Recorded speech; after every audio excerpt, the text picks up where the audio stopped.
Beneath a strange old oak tree, the search began. In 1795, 3 boys found a deep pit built a century before. They were convinced it held something of immense value. The clues uncovered were so tantalizing that men have been digging ever since.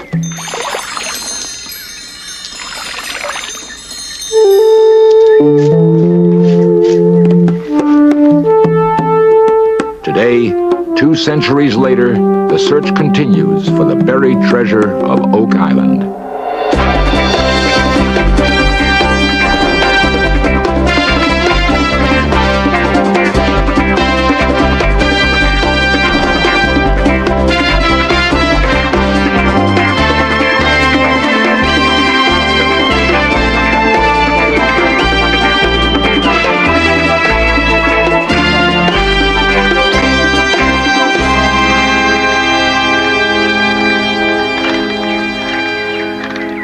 A local legend says the mysterious treasure of Oak Island will be found only when 7 lives have been lost.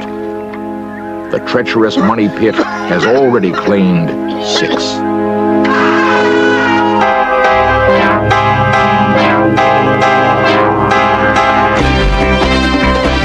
This series presents information based in part on theory and conjecture. The producer's purpose is to suggest some possible explanations, but not necessarily the only ones, to the mysteries we will examine.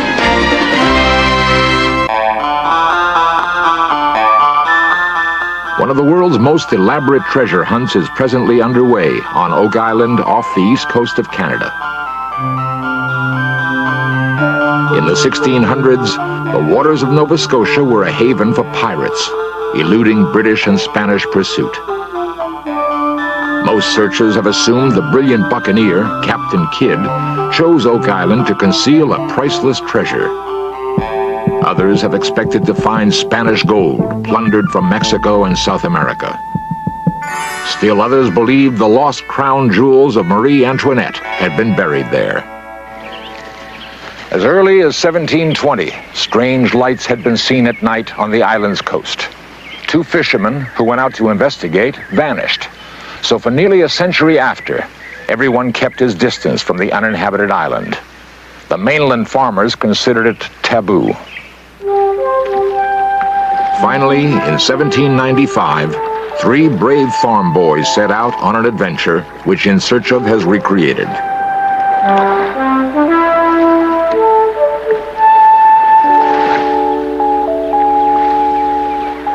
Daniel McGinnis, the leader, all of 18, was more fascinated than frightened by the specter of danger. He convinced his 2 best friends to come out and see something peculiar he'd discovered the day before. On an October morning, the island looked friendly, almost inviting. Daniel took them to a great old oak tree. Over a clear depression in the ground reached a curious bare limb, which had been sawed off a long time ago.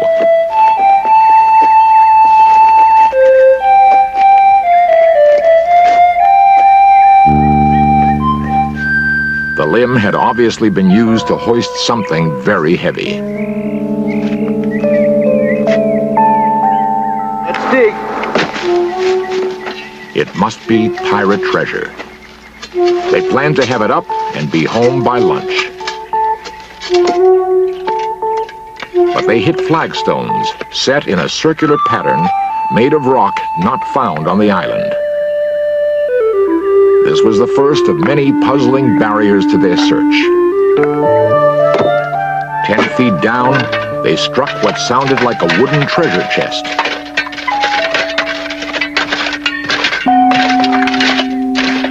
But it was instead a platform of very old logs set tight into the pit, caulked with ship's putty.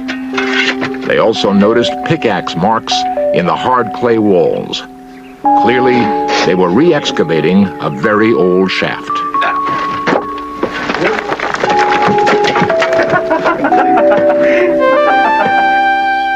They were careful to be home by dark.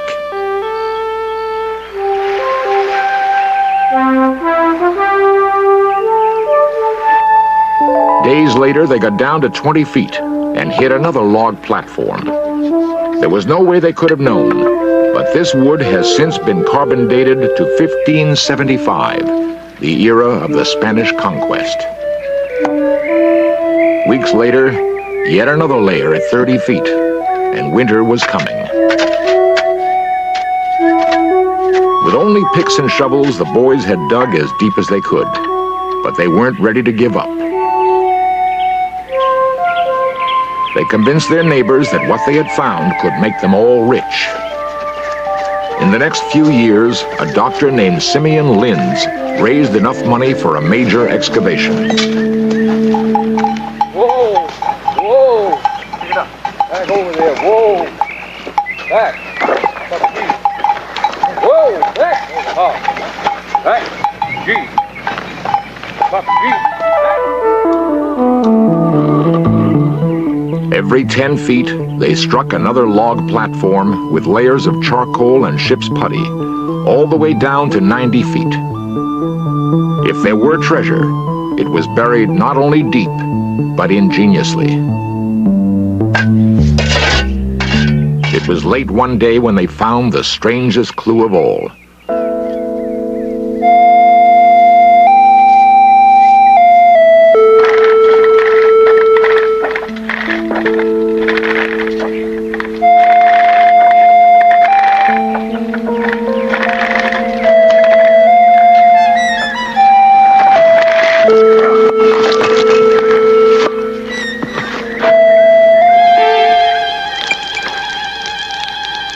They sensed they were onto something important. But the letters were like none they had ever seen. Was it a sign they were close to the treasure, or a warning? They worked very late that evening, and finally, probing at 98 feet, heard the welcome sound of a large hollow vault.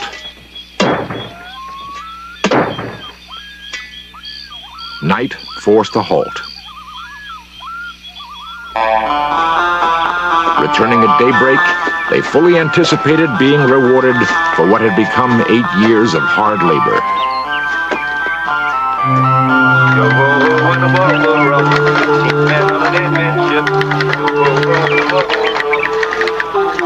Their expectations were to be thwarted, however, by a diabolical trap that waited in the pit. Get it out! Get it out! Fuck it out!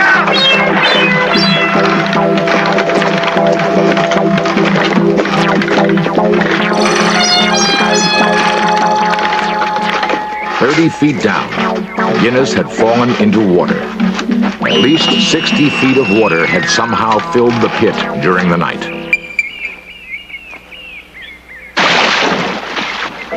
The treasure they had almost touched now seemed as far away as the moon. Yet a half-century later, the inscription on the stone would be decoded to read, 40 feet below, 2 million pounds are buried. This promise of wealth inspired the next search group. When pumping failed to lower the water level, they sent down test drills. Samples from the drill indicated 2 large chests encased in cement. The men on the surface could hear loose metal rattling around inside the chests. And then, one small fragment came up. The engineer wrote in his report, 3 gold links resembling an ancient watch chain. For the first time, here was evidence of fabulous wealth. In 1850, another search group noticed the water in the money pit rose and fell with the tides. Exploring at nearby Smith's Cove, they discovered stone-lined drainage channels leading toward shore. And even more bizarre, tons of coconut husk fiber, like a blanket, under the entire beach. This giant man-made sponge kept ocean water flowing into the channels. But the nearest coconut tree was 2,000 miles away. Their hopes of blocking the water went out with the first tide.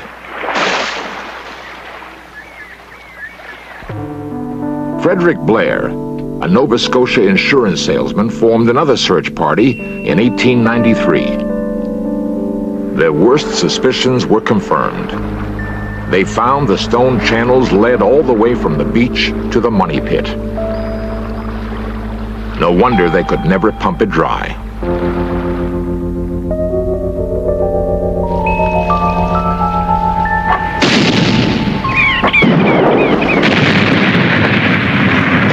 The last charge seemed to blast through into a subterranean cavity.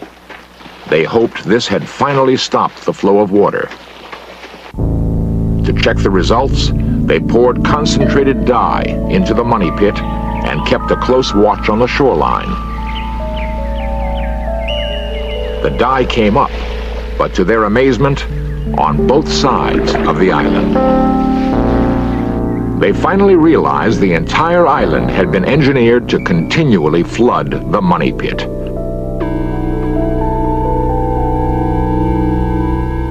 By the end of the 19th century, it's recorded that 2 workmen had died, and the diabolically designed money pit still kept its secret. The next century would bring even more provocative clues and greater tragedy.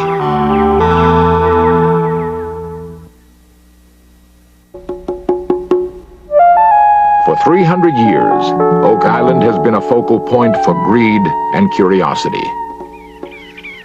Since Daniel McGinnis discovered the money pit, men have spent more than $2 million digging for the treasure, unsuccessfully.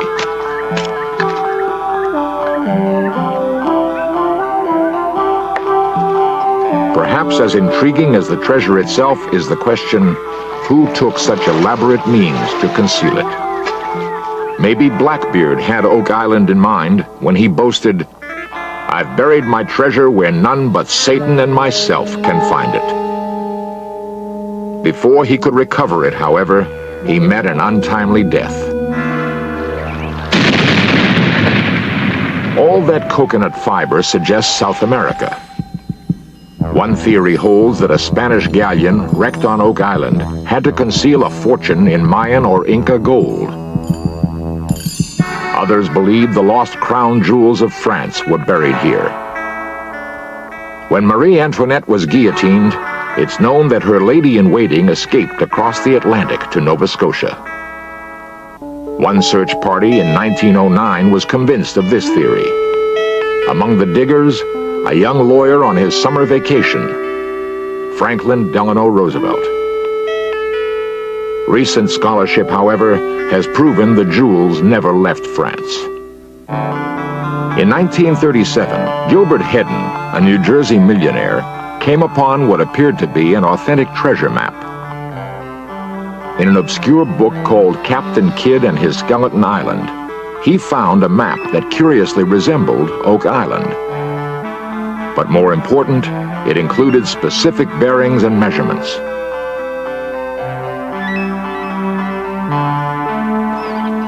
Amos Noss worked for Hedden that year.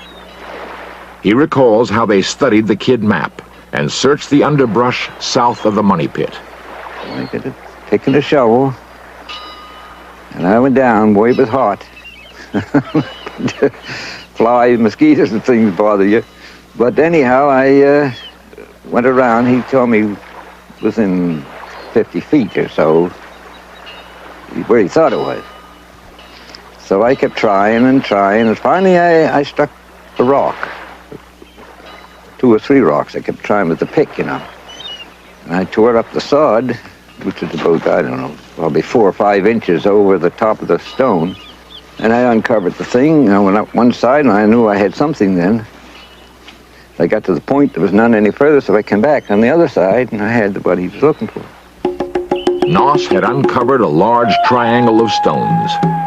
George Bates was on the survey crew that rushed to the island to check out this discovery. Would the stone triangle correlate with the Kidd map?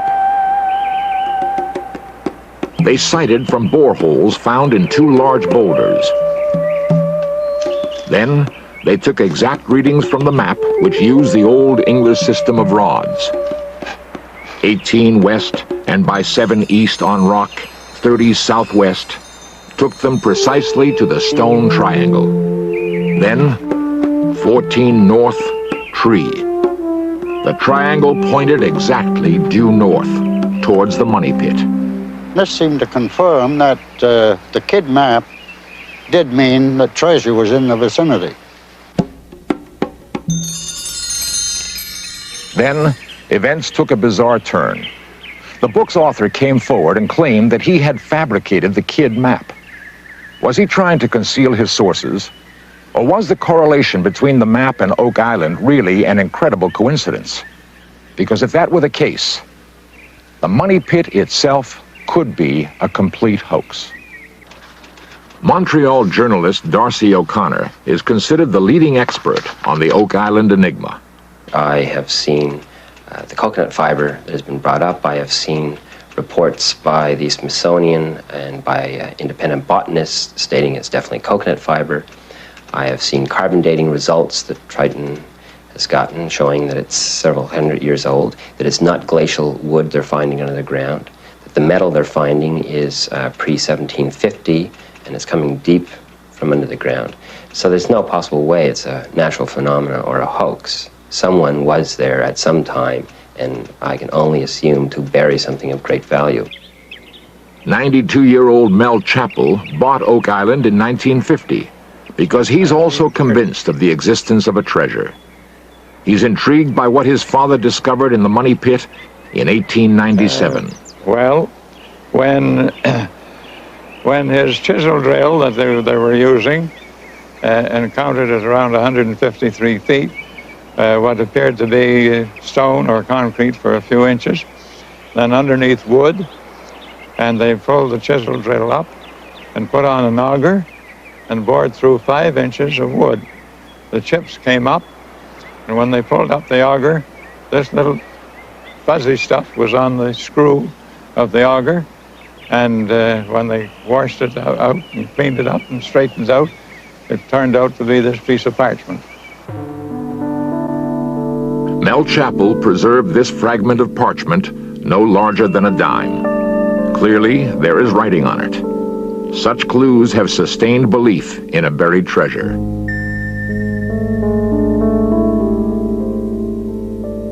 And my opinion, and his opinion was, that it is of immense value, whatever it is. In 1959, Chappell leased treasure trove rights to Robert Restall and his wife Mildred.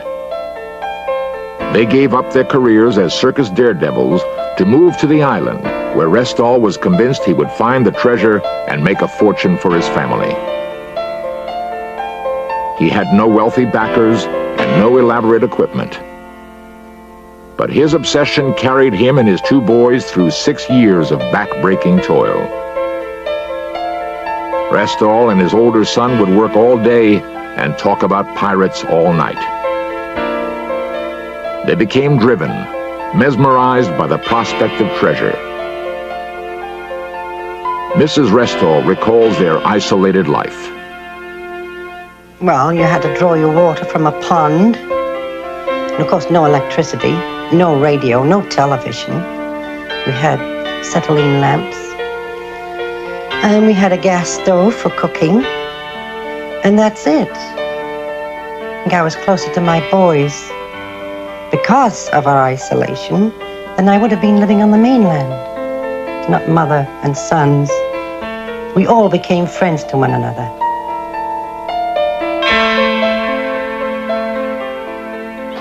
August 17th, 1965.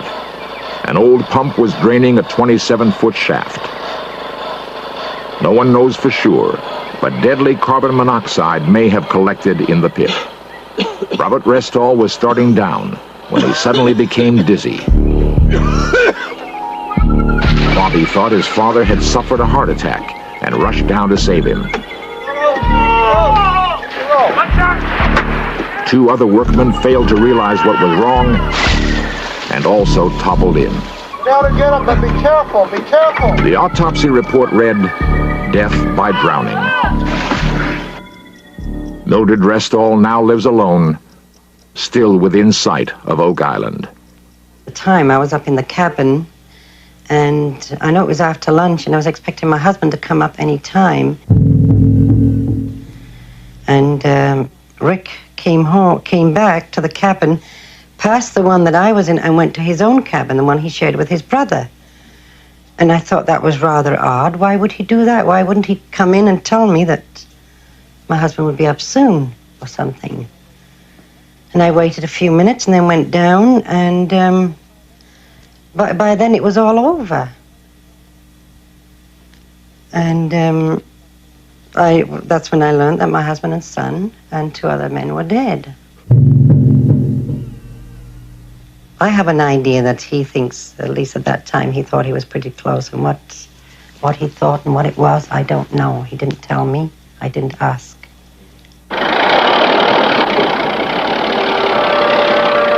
3 days after the Restall tragedy, a California mining conglomerate moved in. The death toll had reached 6. Disregarding the local legend that one more must die, this company and its successors continue the search.